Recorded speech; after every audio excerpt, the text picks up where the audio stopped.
ನೀವು ಮೊದಲೇ ಬಾರಿ ನಮ್ಮ ಚಾನಲ್ನ ನೋಡ್ತಾ ಇದ್ದರೆ ಹಾಯ್, ನಾನು ರೂಪಾ. ಹಾಗೂ ನೀವು ನೋಡ್ತಾ ಇದ್ದೀರಾ ನಮ್ಮ ಕನ್ನಡ ಚಾನಲ್ ಆದ ಸ್ಮಯ ಕಲಿಕೆ. ನೀವಿನ್ನೂ ನಮ್ಮ ಚಾನಲ್ಗೆ ಸಬ್ಸ್ಕ್ರೈಬ್ ಆಗಿಲ್ಲ ಅಂದರೆ ಈ ಕೂಡಲೇ ಸಬ್ಸ್ಕ್ರೈಬ್ ಮಾಡ್ಕೊಳ್ಳಿ. ಹಾಗೆ ಪಕ್ಕದಲ್ಲಿ ಕಾಣುವ ಬೆಲ್ಲೈಕನ್ನ ಪ್ರೆಸ್ ಮಾಡಿ ಆಲ್ ಅಂತ ಟ್ಯಾಪ್ ಮಾಡೋದನ್ನು ಮರಿಬೇಡಿ. ಇವತ್ತಿನ ವಿಡಿಯೋದಲ್ಲಿ ವೈಶಾಖ ಮಾಸದ ಹುಣ್ಣಿಮೆ ಯಾವಾಗ ಪ್ರಾರಂಭ ಆಗುತ್ತೆ, ಯಾವಾಗ ಮುಕ್ತಾಯ ಆಗುತ್ತೆ. ಇದೇ ಏಪ್ರಿಲ್ 20ನೇ ತಾರೀಕು ಅಕ್ಷಯ ತೃತೀಯನ ಆಚರಿಸಿದ್ವಿ. ಸಾಕಷ್ಟು ನಿಮಗೆ ಬೇಕಾಗಿರುವಂಥ ಅಗತ್ಯ ಇರುವಂಥ ವಸ್ತುಗಳನ್ನು ಖರೀದಿ ಮಾಡಿರ್ತೀರಾ. ಮನೆಯಲ್ಲಿ ವಿಶೇಷವಾಗಿ ಪೂಜೆನ ಮಾಡಿರ್ತೀರಾ. ತುಂಬಾನೇ ಕಡಿಮೆ ಖರ್ಚಿನಲ್ಲಿ ಯಾವ ರೀತಿ ಮನೆಗೆ ವಸ್ತುಗಳನ್ನು ತೊಗೊಂಬಂದ್ಬಿಟ್ಟು ಪೂಜೆ ಮಾಡಿಬಿಟ್ಟು ನಾವು ಉಪಯೋಗಿಸ್ಕೋಬೇಕು ಅಂತ ನಾನು ಹಿಂದಿನ ವಿಡಿಯೋದಲ್ಲೂ ಕೂಡ ತಿಳಿಸ್ಕೊಟ್ಟಿದ್ದೆ.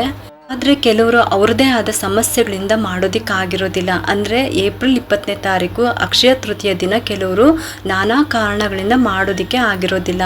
ಕೆಲವು ಸಮಸ್ಯೆಗಳಿಂದ ನಾವು ಅಕ್ಷಯ ತೃತೀಯವನ್ನು ಆಚರಿಸಲಾಗಲಿಲ್ಲ. ಹಾಗಾದರೆ ಮತ್ತೆ ನಾವು ಇದನ್ನು ಯಾವಾಗ ಆಚರಿಸ್ಬೋದು, ಒಂದು ಮಾಹಿತಿನ ಇವತ್ತಿನ ವಿಡಿಯೋದಲ್ಲಿ ತಿಳಿಸ್ತಾ ಇದ್ದೀನಿ. ನಾವು ಅಕ್ಷಯ ತೃತೀಯವನ್ನು ಆಚರಣೆ ಮಾಡೋದಕ್ಕಾಗಿಲ್ಲ ಅಂತ ಅಂದಾಗ ಈ ಒಂದು ದಿನ ಅಂದರೆ ವೈಶಾಖ ಮಾಸದ ಹುಣ್ಣಿಮೆ ದಿನ ಮತ್ತೆ ನಾವು ಅಕ್ಷಯ ಪೂಜೆ ಹಾಗೆ ವಸ್ತುಗಳನ್ನು ಖರೀದಿ ಮಾಡ್ಬೋದು. ಮೇ 1ನೇ ತಾರೀಕು 2026 ವೈಶಾಖ ಪೌರ್ಣಿಮೆ ಇರುತ್ತೆ. ಮೇ 1ನೇ ತಾರೀಕು ವೈಶಾಖ ಪೌರ್ಣಿಮೆ ಇರುತ್ತೆ. ನಾವು ಅಕ್ಷಯ ತೃತೀಯ ಲಕ್ಷ್ಮಿಯ ಪೂಜೆ, ಕುಬೇರ ಯಂತ್ರ ಪೂಜೆ ಹಾಗೆಯೇ ವಸ್ತುಗಳನ್ನು ಖರೀದಿನ ಮಾಡ್ಬೋದು. ಹುಣ್ಣಿಮೆ ತಿಥಿ ಏಪ್ರಿಲ್ 30ನೇ ತಾರೀಕು ಬೆಳಗ್ಗೆ 9:30 ಪ್ರಾರಂಭ ಆಗುತ್ತೆ. ಮೇ 1ನೇ ತಾರೀಕು ಬೆಳಗ್ಗೆ 11:45 ಮುಕ್ತಾಯ ಆಗ್ಬಿಡುತ್ತೆ. ಹಂಗಾಗಿ ಶುಕ್ರವಾರ 1ನೇ ತಾರೀಕು ಉದಯ ತಿಥಿಯ ಸಮಯದಲ್ಲಿ ಅಂದರೆ ಸೂರ್ಯೋದಯದ ಸಮಯದಲ್ಲಿ ಹುಣ್ಣಿಮೆ ತಿಥಿ ಇರುತ್ತೆ. ಹಾಗಾಗಿ ಶುಕ್ರವಾರ ಬುದ್ಧ ಪೌರ್ಣಿಮಾ ವೈಶಾಖ ಹುಣ್ಣಿಮೆಯನ್ನ ಆಚರಣೆ ಮಾಡಲಾಗುತ್ತೆ. ಗುರುವಾರ ಸಂಜೆ ನೀವು ಯಾವುದಾದ್ರೂ ವಸ್ತುಗಳನ್ನ ನೀವು ಖರೀದಿ ಮಾಡ್ಕೋಬಹುದು. ಶುಕ್ರವಾರ ಅಂದ್ರೆ ಹುಣ್ಣಿಮೆ ದಿನ ನೀವು ತಗೊಂಡಿರ್ತೀರಲ್ಲ ಆ ವಸ್ತುಗಳನ್ನ ಅದನ್ನ ಇಟ್ಬಿಟ್ಟು ಪೂಜೆ ಮಾಡಿ ಆಮೇಲೆ ಉಪಯೋಗಿಸ್ಕೊಳ್ಳಿ. ಚಿನ್ನ, ಬೆಳ್ಳಿ ಅಥವಾ ಯಾವುದೇ ವಸ್ತುಗಳನ್ನ ನೀವು ತಗೊಂಡಿಲ್ಲ ಅಂತ ಅಂದ್ರೆ ಮತ್ತೆ ಈ ದಿನದಲ್ಲಿ ತಗೋಬಹುದು. ಹುಣ್ಣಿಮೆ ಶುಕ್ರವಾರ ಬಂದಿರೋದು ತುಂಬಾನೇ ವಿಶೇಷ. ಬೆಳಗ್ಗೆ ಬ್ರಾಹ್ಮಿ ಮುಹೂರ್ತದಲ್ಲಿ ಪೂಜೆ ಮಾಡಬೇಕು.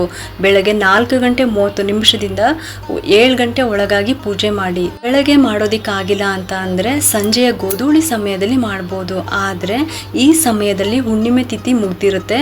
ಸಾಧ್ಯವಾದಷ್ಟು ಬೆಳಗಿನ ಬ್ರಾಹ್ಮಿ ಮುಹೂರ್ತದಲ್ಲಿ ಪೂಜೆ ಮಾಡೋದಕ್ಕೆ ಪ್ರಯತ್ನ ಮಾಡಿ.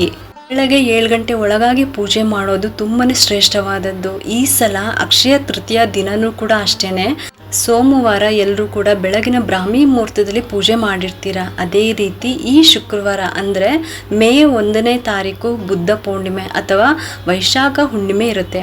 ಹಂಗಾಗಿ ಈ ದಿನ ನೀವು ಮನೆಯಲ್ಲಿ ಲಕ್ಷ್ಮೀ ಪೂಜೆನ ಮಾಡಿ ನಿಮಗೆ ಬೇಕಾಗಿರುವಂಥ ಮಂಗಳ ದ್ರವ್ಯಗಳನ್ನು ಮನೆಗೆ ತರ್ಬೋದು. ಹಾಗೆ ಯಾರೆಲ್ಲ ಕುಬೇರ ಯಂತ್ರ ಇಟ್ಬಿಟ್ಟು ಪೂಜೆ ಮಾಡಿರ್ತೀರಾ 3 ದಿನ 5 ದಿನ 9 ದಿನ ಅಥವಾ ಈ ಹುಣ್ಣಿಮೆ ತನಕ ಪೂಜೆ ಮಾಡಿ ಮಾರನೇ ದಿನ ಶನಿವಾರ ಬೆಳಗ್ಗೆ ಇದೆಲ್ಲ ವಿಸರ್ಜನೆ ಮಾಡಬೇಕು.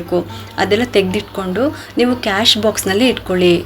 ಅಕ್ಷಯ ಪೂಜೆ ದಿನ ಲಕ್ಷ್ಮೀ ಪೂಜೆ, ಕುಬೇರ ಯಂತ್ರ ಪೂಜೆ ಹಾಗೆ ವಸ್ತುಗಳ ಖರೀದಿ ಮಾಡೋದಕ್ಕೆ ಏಪ್ರಿಲ್ 20ನೇ ತಾರೀಕು ಯಾರೆಲ್ಲ ಮಾಡೋದಿಕ್ಕಾಗಿಲ್ಲ ಮತ್ತೆ ಯಾವ ದಿನ ಮಾಡ್ಬೋದು ಅಂತ ಅಂದ್ರೆ ಮೇ 1ನೇ ತಾರೀಕು ಮಾಡ್ಬೋದು. ಇನ್ನು ಗುರುವಾರ ಏನಾದ್ರೂ ನೀವು ವಸ್ತುಗಳನ್ನ ತರಬೇಕು ಅಂತ ಇದ್ರೂ ಕೂಡ ತಂದಿಟ್ಕೊಂಡು ಶುಕ್ರವಾರ ಕೂಡ ಬೆಳಗ್ಗೆ ಪೂಜೆಗೆ ಇಟ್ಬಿಟ್ಟು ನೀವು ಪೂಜೆನ ಮಾಡ್ಕೋಬಹುದು. ಅದನ್ನ ನೀವು ಉಪಯೋಗಿಸ್ಕೋಬಹುದು. ಯಾಕಂದ್ರೆ ಗುರುವಾರ ಮತ್ತೆ ಶುಕ್ರವಾರ ಎರಡೂ ಕೂಡ ಲಕ್ಷ್ಮೀ ನಾರಾಯಣರಿಗೆ ಪ್ರಿಯವಾದಂತಹ ದಿನ. ಬೆಳಗ್ಗೆ 9:30 ಗುರುವಾರ ಅಂದ್ರೆ 30ನೇ ತಾರೀಕು ಏಪ್ರಿಲ್ 30ನೇ ತಾರೀಕು ಹುಣ್ಣಿಮೆ ತಿಥಿ ಪ್ರಾರಂಭ ಆಗುತ್ತೆ. ಸಂಜೆ ಚಂದ್ರೋದಯದ ಸಮಯದಲ್ಲಿ ಗುರುವಾರ ಹುಣ್ಣಿಮೆ ತಿಥಿ ಇರುತ್ತೆ.